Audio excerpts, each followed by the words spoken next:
28ನೇ ಶ್ಲೋಕ. ಅವ್ಯಕ್ತಾದೀನಿ ಭೂತಾನಿ ವ್ಯಕ್ತಮಧ್ಯಾನಿ ಭಾರತ ಅವ್ಯಕ್ತನಿಧನಾನ್ಯೇವ ತತ್ರ ಕಾ ಪರಿದೇವನಾ. ಅವ್ಯಕ್ತಾದೀನಿ ಅವ್ಯಕ್ತಾದೀನಿ ಭೂತಾನಿ ವ್ಯಕ್ತಮಧ್ಯಾನಿ ಭಾರತ ಅವ್ಯಕ್ತ ನಿಧನಾನಿ ಏವ ಅವ್ಯಕ್ತ ನಿಧನಾನಿ ಏವ ನಿಧನಾನಿ ಏವ ನಿಧನಾನ್ಯೇವ ಎಂದು ಸಂಧಿಯಾಗಿದೆ. ತತ್ರ ಕಾ ಪರಿದೇವನ ಅಥವಾ ಪರಿವೇದನ. ಪರಿದೇವನ ಅನ್ನೋದು ಉತ್ತಮವಾದ ಪಾಠ. ಪರಿದೇವನ ನೋಡಿ, ಈ ಮಧ್ಯ ಹುಟ್ಟು ಮತ್ತು ಸಾವಿದೆಯಲ್ಲ, ಅದರ ಮಧ್ಯದಲ್ಲಿ ಇರೋದು ಮಾತ್ರ ನಮಗೆ ವ್ಯಕ್ತವಾಗುವಂಥದ್ದು. ಅಂದ್ರೆ ನಮಗೆ ನಮ್ಮ ಕಣ್ಣಿಗೆ ಕಾಣುವಂಥದ್ದು, ನಮ್ಮ ಅನುಭವಕ್ಕೆ ಬರುವಂಥದ್ದು ಯಾವುದು? ಹುಟ್ಟು ಸಾವುಗಳ ಮಧ್ಯದ ಒಂದು ಜೀವನ ಮಾತ್ರ. ಈ ನಮ್ಮ ದೇಹ, ಈ ನಮ್ಮ ಇಂದ್ರಿಯಗಳು, ಈ ದೇಹಕ್ಕೆ ಸಂಬಂಧಪಟ್ಟ ತಂದೆ ತಾಯಿ, ಅಣ್ಣ ತಮ್ಮ, ಅಕ್ಕ ತಂಗಿ, ಬಂಧು ಬಳಗ, ನಮ್ಮ ಆಸ್ತಿ, ನಮ್ಮ ಸ್ಥಾನಮಾನ, ಕೀರ್ತಿ ಪ್ರತಿಷ್ಠೆ, ಇದೆಲ್ಲವೂ ಕೂಡ ಹುಟ್ಟು ಸಾವುಗಳ ಮಧ್ಯದ್ದು. ಇದು ನಮಗೆ ಗೊತ್ತಾಗತ್ತೆ ಅಲ್ವಾ?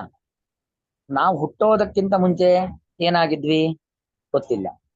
ಮರಣವನ್ನು ಹೊಂದಿದ ನಂತರದಲ್ಲಿ ನಾವೆಲ್ಲಿ ಹೋಗ್ತೀವಿ, ಹೇಗಿರ್ತೀವಿ ಗೊತ್ತಿಲ್ಲ. ಅಂದ್ರೆ ನಮ್ಮ ಆದಿ ಹುಟ್ಟೋದಕ್ಕಿಂತ ಮೊದಲು ಯಾರಿಗೂ ಗೊತ್ತಿರೋದಿಲ್ಲ. ಹಾಗೆ ನಮ್ಮ ಮಧ್ಯ, ಹಾಗೆ ನಮ್ಮ ಅಂತ್ಯ. ಅಂತ್ಯ ಅಂದ್ರೆ ಮರಣವನ್ನು ಹೊಂದಿದ ನಂತರದ ದಿನಗಳು. ಅದು ಕೂಡ ನಾವು ನಮ್ಮ ಅನುಭವಕ್ಕೆ ಬರುವಂತದ್ದಲ್ಲ. ಇದರ ಮಧ್ಯದಲ್ಲಿರುವಂತದ್ದು ಮಾತ್ರ ನಮ್ಮ ಅನುಭವ ವೇದ್ಯವಾದದ್ದು. ಅಂದ್ರೆ ಆರಂಭ ಅಂದ್ರೆ ಆರಂಭದ ಪೂರ್ವ ಅಥವಾ ಅಂತ್ಯದ ನಂತರ ಇದೆರಡು ಕೂಡ ಗೊತ್ತಿರದೇ ಇರುವಂತದ್ದು, ನಮ್ಮ ಅನುಭವಕ್ಕೆ ಬರುವಂತದ್ದು, ನಮ್ಮ ಅರಿವಿಗೆ ಬರುವಂತದ್ದು ಈ ಮಧ್ಯದ ಮಾತ್ರ. ಅದು ತುಂಬಾ ಶಾರ್ಟ್ ಪೀರಿಯಡ್, ತುಂಬಾ ಶಾರ್ಟ್ ಪೀರಿಯಡ್. ಆ ಆದಿ ಇದೆಯಲ್ಲ, ಅದು ಇವತ್ತಿಂದ ಶುರುವಾಯಿತು ಅಂತಿಲ್ಲ, ಬಹಳ ಹಿಂದಿನಿಂದಲೂ ಆತ್ಮ ಇದ್ದಾನೆ. ನಮ್ಮ ಮರಣವನ್ನ ಹೊಂದಿದ ನಂತರದ ನಮಗೊಂದೇನೋ ನಮ್ಮ ಯೋಗ್ಯತೆಗೆ ಪುಣ್ಯ ಪಾಪಕ್ಕೆ ಅನುಗುಣವಾಗಿ ಒಂದ್ ಕಡೆ ಹೋಗ್ತೀವಲ್ಲ, ಅದು ಕೂಡ ನಮಗೆ ಗೊತ್ತಿಲ್ಲದೆ ಇರತಕ್ಕಂಥದ್ದು. ಅಥವಾ ಇನ್ನು ಎಷ್ಟೋ ಜನ್ಮಗಳು ಬರ್ತಾವಲ್ಲ, ಅದು ಯಾವುದೂ ಕೂಡ ನಮಗೆ ಗೊತ್ತಿಲ್ಲದೆ ಇರತಕ್ಕಂಥದ್ದು. ಈ ಶಾರ್ಟ್ ಪೀರಿಯಡ್ ಮಧ್ಯದ್ದು ಅದು ನಮ್ಮ ಅನುಭವಕ್ಕೆ ಬರುತ್ತೆ. ಅದನ್ನ ನಾವೇನ್ ಮಾಡ್ತೀವಿ, ಅದನ್ನೇ ಇಟ್ಕೊಂಡು ನಾವೇನ್ ಮಾಡ್ತೀವಿ, ದುಃಖ ಪಡ್ತೀವಿ.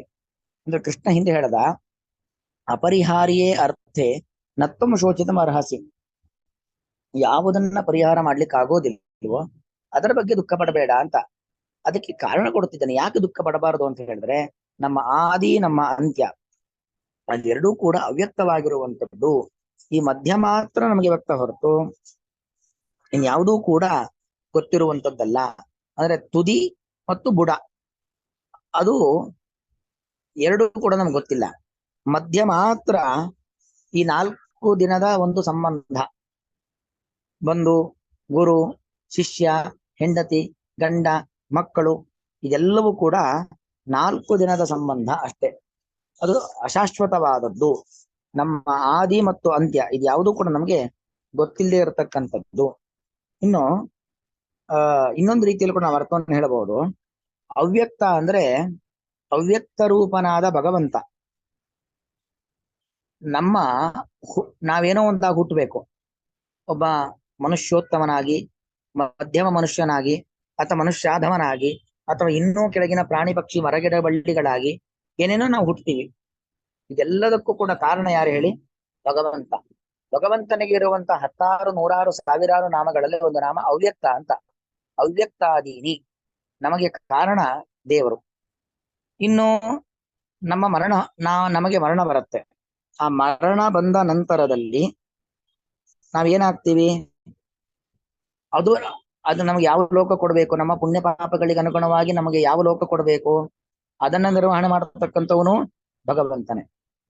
ಅಂದಮೇಲೆ ನಮ್ಮ ಆದಿ ಮತ್ತು ನಮ್ಮ ಅಂತ್ಯ ಅದೆರಡೂ ಭಗವಂತನ ಕೈಯಲ್ಲಿ ಇದ್ದ ಮೇಲೆ ನಮ್ಮ ಮಧ್ಯ ಅದು ಕೂಡ ಯಾರ ಕೈಯಲ್ಲಿರೋದು? ಭಗವಂತನ ಕೈಯಲ್ಲಿ ಇರೋದು. ಭಗವಂತ ನಮ್ಮೆಲ್ಲರಿಗೂ ಪ್ರತಿಯೊಬ್ಬರಿಗೂ ಒಂದೊಂದು ರೀತಿಯಾಗಿರತಕ್ಕಂತಹ ಜವಾಬ್ದಾರಿಯನ್ನ ಕೊಟ್ಟಿದ್ದಾನೆ. ಕರ್ಮದ ಬಂಧವನ್ನ ನಮ್ಮ ಜೊತೆಯಲ್ಲಿ ಇಟ್ಟಿದ್ದಾನೆ. ಅವನು ನಮಗೆ ಕಟ್ಟಿದ ಕರ್ಮದ ಬಂಧನವನ್ನ ನಿರ್ವಹಣೆ ಮಾಡಿಕೊಂಡು ನಮಗೆ ಕೊಟ್ಟಂತ ಜವಾಬ್ದಾರಿಯನ್ನ ನಡೆಸಿಕೊಂಡು ಮುನ್ನುಗ್ಗುವುದು ಮಾತ್ರ ನಮ್ಮ ಕೆಲಸ ಹೊರತು ಅದನ್ನ ದೇವರ ಪೂಜೆ ಎಂದು ಭಾವಿಸಿ ಆರಾಧನೆ ಮಾಡ್ಕೊಂಡು ಹೋಗೋದು ಮಾತ್ರ ನಮ್ಮ ಕೆಲಸ ಹೊರತು ಅನಗತ್ಯ ಆಲೋಚನೆಯನ್ನ ಮಾಡಿಕೊಂಡು ನಮ್ಮ ಜೀವನವನ್ನ ಹಾಳು ಮಾಡಿಕೊಳ್ಳುವಂಥದ್ದು ಅದು ತಪ್ಪು ಅನ್ನೋದನ್ನ ಈ ಒಂದು ಶ್ಲೋಕ ನಮಗೆ ತಿಳಿಸಿಕೊಡ್ತಾ ಇರ್ತಕ್ಕಂಥದ್ದು.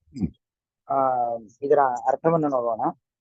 ಭಾರತ ಅಂತ ಸಂಬೋಧನೆ ಅಂದ್ರೆ ಭರತ ಕುಲೋತ್ಪನ್ನನೆ ಅಂತ ಒಂದು ಅರ್ಥ ಆದ್ರೆ, ಭಾ ಅಂದ್ರೆ ಭಾದೀಪ್ತೋ ಬೆಳಕು. ನಿಜವಾದ ಬೆಳಕು ಯಾವುದು? ಜ್ಞಾನವೆಂಬ ಬೆಳಕು, ದೊಡ್ಡ ಬೆಳಕು. ಅದರ ಮುಂದೆ ಮತ್ತೆ ಯಾವ ಬೆಳಕು ಇಲ್ಲ. ಯಾಕಂದ್ರೆ ಜ್ಞಾನ ಇತ್ತು, ತಿಳುವಳಿಕೆ ಇತ್ತು ಅಂತ ಆದ್ರೆ ಅವನು ಬಹಳ ನೆಮ್ಮದಿಯಾಗಿರ್ತಾನೆ.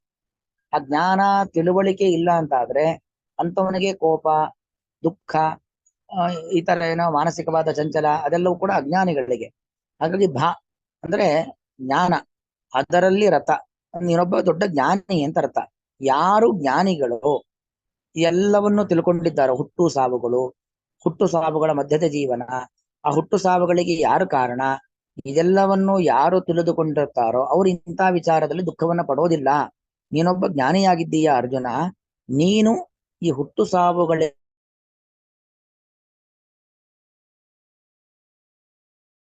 ಬೇಡ.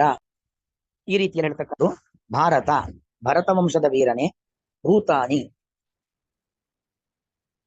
ಭಾರತ ಭರತ ವಂಶದ ವೀರನೇ. ಭೂತಾನಿ ಜೀವಿಗಳು. ಅವ್ಯಕ್ತಾದೀನಿ, ಆದಿ ಅಂದ್ರೆ ಕಾರಣ, ಮೂಲ, ನಮ್ಮ ಮೂಲ. ಕಾಣದ ಮೂಲದಿಂದ ಬಂದಂತವುಗಳು. ನಮ್ಗನಿಸ್ಬೋದು ನಮ್ಮ ಅಸ್ತಿತ್ವಕ್ಕೆ ನಮ್ಮ ತಂದೆ ತಾಯಿಯೇ ಕಾರಣ ಅಂತ. ನಮ್ಮ ತಂದೆ ತಾಯಿಯಿಂದ ಈ ಒಂದು ದೇಹ ಉತ್ಪತ್ತಿಯಾಗಿದೆ ಹೊರತು ಆ ದೇಹದ ಒಳಗಡೆ ಒಂದು ಪ್ರಾಣಶಕ್ತಿ, ದೇಹದ ಒಳಗಡೆ ಒಂದು ಆತ್ಮಶಕ್ತಿ, ಅದನ್ನ ಕೊಟ್ಟವನು ಯಾರು? ಭಗವಂತ ಅಲ್ವಾ. ಹಾಗಾಗಿ ಈ ಜೀವಿಗಳು ಅವ್ಯಕ್ತಾದೀನಿ, ಕಾಣದ ಮೂಲದಿಂದ ಬಂದಿರುವಂತವುಗಳು. ವ್ಯಕ್ತ ಮಧ್ಯಾಹ್ನಿ, ನಡುವಿನಲ್ಲಿ ಕಾಣಿಸಿಕೊಳ್ಳುವಂತವುಗಳು, ವ್ಯಕ್ತವಾಗುವಂತವುಗಳು. ಅವ್ಯಕ್ತ ನಿಧನಾನಿ ಏವ, ಕಾಣದ ಕೊನೆಯನ್ನ, ನಿಧನ ಅಂದ್ರೆ ಕೊನೆ ಅಂತ ಅರ್ಥ, ಕಾಣದ ಕೊನೆಯನ್ನ ಸೇರುವಂತವುಗಳು. ತತ್ರ ಆ ವಿಷಯದಲ್ಲಿ ಪರಿವೇದನಾ ಪರಿವೇದನಾ ಅಥವಾ ಪರಿದೇವನ ಅಂದ್ರೆ ಚಿಂತೆ ಪಡೋದು, ತುಂಬಾ ಅದ್ರ ಬಗ್ಗೆ ಆಲೋಚನೆ ಮಾಡೋದು, ಮರುಕ ಪಡುವಂಥದ್ದು. ಯಾಕೆ ಹಾಗೆ? ಪರಿವೇದನಾ ಅಂದ್ರೆ ಕಿಮರ್ಥಂ, ಯಾಕೆ ದುಃಖವನ್ನ ಪಡುತ್ತೀರಾ? ನಮ್ಮ ಆದಿ ಮತ್ತು ನಮ್ಮ ಅಂತ್ಯ ಅದ್ಯಾವುದು ಕೂಡ ನಮಗೆ ಗೊತ್ತಿಲ್ಲ. ನಾವು ಅದ್ರ ಬಗ್ಗೆ ಆಲೋಚನೆಯನ್ನು ಕೂಡ ಮಾಡೋದಿಲ್ಲ. ಮಾಡಿದ್ರು ನಾವು ಅದನ್ನೇನು ಬದಲಾಯಿಸ್ಲಿಕ್ಕೆ ಆಗೋದಿಲ್ಲ ಅಲ್ವಾ. ನಮ್ಮ ಆದಿಯನ್ನಾಗ್ಲಿ ನಮ್ಮ ಅಂತ್ಯದ ನಂತರದ ಜೀವನವನ್ನಾಗ್ಲಿ ನಾವೇನು ಆಲೋಚನೆ ಮಾಡಿಲ್ಲ. ಆಲೋಚನೆ ಮಾಡಿಯೂ ಬದಲಿಸ್ಲಿಕ್ಕೆ ಆಗೋದಿಲ್ಲ. ಅಂದ ಮೇಲೆ ಈ ಮಧ್ಯದ ಜೀವನ ಬಗ್ಗೆ ವಿಪರೀತವಾದ ಚಿಂತೆ, ಆಲೋಚನೆ, ಮರುಕಗಳು ಏಕೆ? ಅದು ಬೇಡ ಅನ್ನೋದನ್ನ ಕೃಷ್ಣ ಅರ್ಜುನನನ್ನ ನಿವೃತ್ತಿ ಮಾಡಿಕೊಂಡು ನಮ್ಮೆಲ್ಲರಿಗೂ ಕೂಡ ಹೇಳ್ತಾ ಇದ್ದಾನೆ. ಅವ್ಯಕ್ತಾದೀನಿ ಭೂತಾನಿ ವ್ಯಕ್ತ ಮಧ್ಯಾನಿ ಭಾರತ ಅವ್ಯಕ್ತ ನಿಧನಾನ್ಯೇವ ತತ್ರ ಕಾ ಪರಿದೇವನಾ. ಶ್ರೀಕೃಷ್ಣಾರ್ಪಣಮಸ್ತು.